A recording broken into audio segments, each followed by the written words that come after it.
السلام عليكم ورحمة الله وبركاته. اللهم صل وسلم وبارك على سيدنا محمد وعلى آله وأصحابه أجمعين. كل سنة وانتم طيبين إن شاء الله، يا رب تكونوا بخير، يجعلوا عام سعيد عليكم، عيد فطر سعيد على الجميع يا رب، اللهم آمين.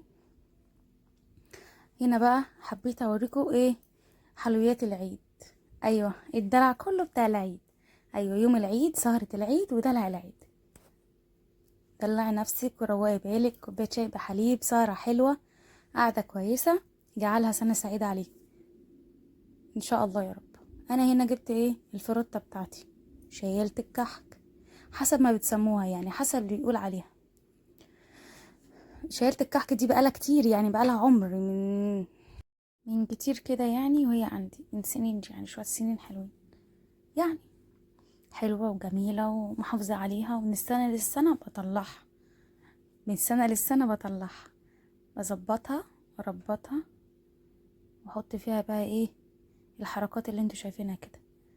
ليها مسامير بتتربط وبتتفك، في بيبقى ثابته منها وفي لا. انا بتاعتي مش ثابته، فبقدر ان انا افكها واشيلها. اللي بتاعته بتكون ثابته بيقدر يشيلها زي ما هي، مش اكتر من كده. بصوا بقى، انا هنا جبت ايه، جبت مربى. طبعا المربى دي مليانه قطع، مهما هاكل فيها طبعا كلها قطع. اخدت انا معلقه وعدي معلقه، وبرده مليانه قطع.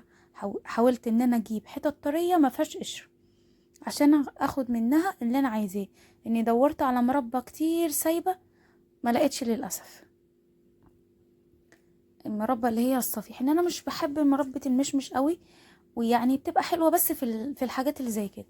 فطبعا كان عليها ضغط جامد جدا، فما كانتش موجوده، ما كنتش لاقي منها لا علبه صفيح ولا لاقي منها سايبه. في ناس كتير بتبيع الكيلو السايبه ب100 جنيه، انا ما لقيتش بصراحه. فقلت مش مشكله، هقضي الغرض وبلزق بيها كده.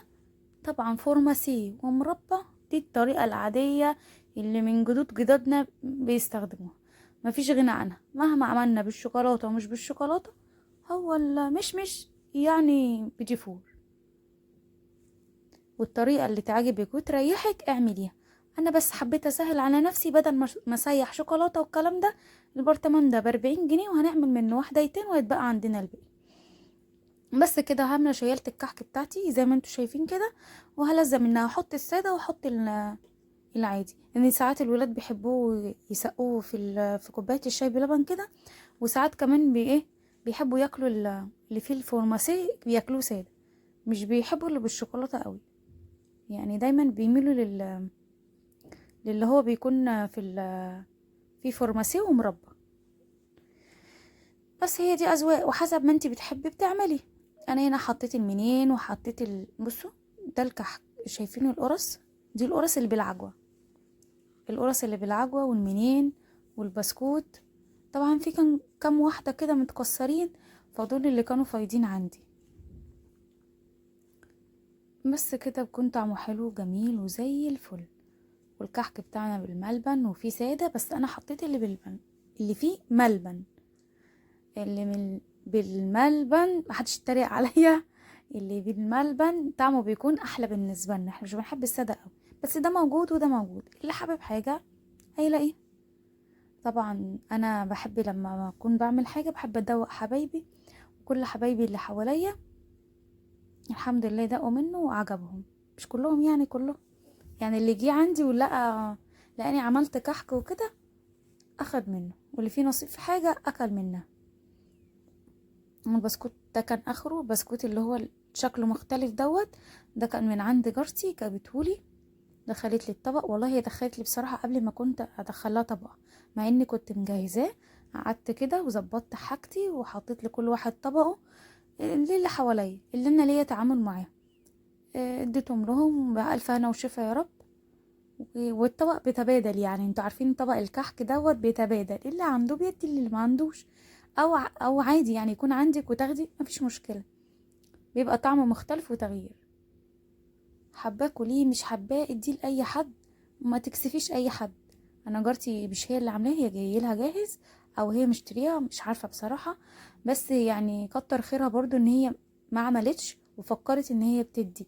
يعني الواحد لما ما بيعملش بيدي كل واحد، يعني ده عندنا ومش هدي حد. انا هديها ايه؟ هديها للي عندي منه زياده مثلا، لكن انا مش عندي زياده منه. طب هدي ليه وانا ما عنديش غيره؟ انا جبت بقى شويه الحاجات دي. عندنا في السوق كان في واحده ست واختها فرشين فرشه تحفه بصراحه. ربنا يوسع عليهم يا رب ويرزقهم برزق حلال طيب. هنا بقى اللب دوت تحفه، ومارشميلو بقى سايب، فقلت لا لا لا، المارشميلو ده مش سكته كده يتساب عريان، هيبقى طعمه وحش ومش جميل خالص. قلت اعمله بالطريقه دي يكون طعمه ايه، ألذ كده شويه. بصوا بقى انا هنا عملت ايه. عملت كده المارشميلو وغطيته في البونبونيره الحلوه الازاز دي، شكلها حلو. وبرضه بقى لها شويه عندي محترمين محافظه عليها. دايما حاولوا تحافظوا على حاجتكم عشان تفرحوا بيها، ان قيمتها كل ما بتقعد وانت محافظه عليها قيمتها بتبقى غاليه وعاليه قوي. ربنا يحافظ لكم على حاجتكم يا رب ويحفظكم من كل سوء. هنا بقى دي طبعا سكريه. وانا هنا جات لي الفكره وانا بحط المارشميلو في البونبونيره ازاز، جبت دي كمان ازاز زي الكريستالات كده وشكلها حلو وجميل وشيك. هي كانت حلوه مش غاليه قوي مش رخيصه قوي، والله كان تمنها بسيط جدا. بس كانت يعني هديه بسيطه. عدي جابها لي في عيد الام.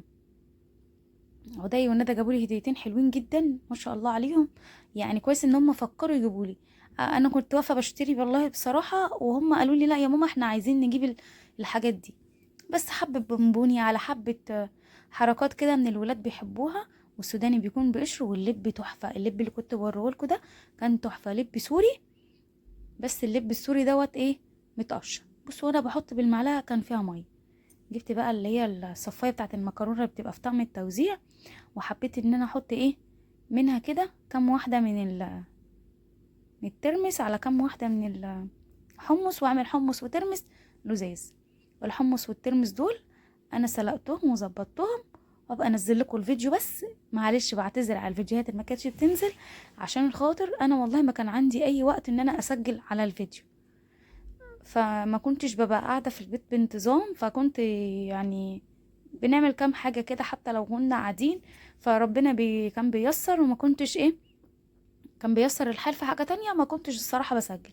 بس عندي فيديوهات كتير كتير كتير ان شاء الله هتعجبكم وهنزلها لكم دايما بانتظام.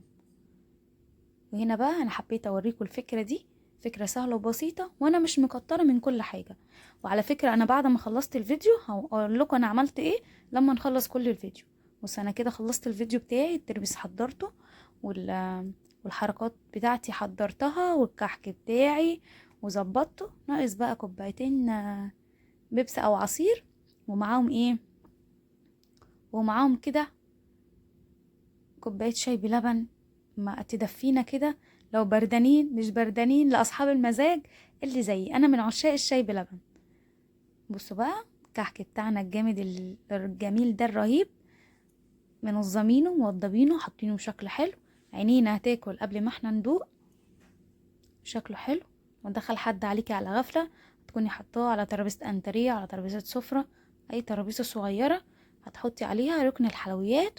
طبعا بألف هنا وشفا للولاد، اكيد هياكلوا ويتسلوا ويكون حلو وجميل. بصوا بقى في شوكولاتة سادة وفي شوكولاتة بالسوداني، مش كله زي بعض.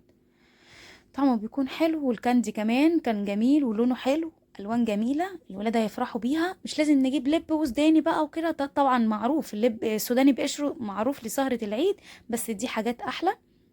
حبيت ان انا اوريها لكم بفكره بسيطه وان شاء الله تنال اعجابكم.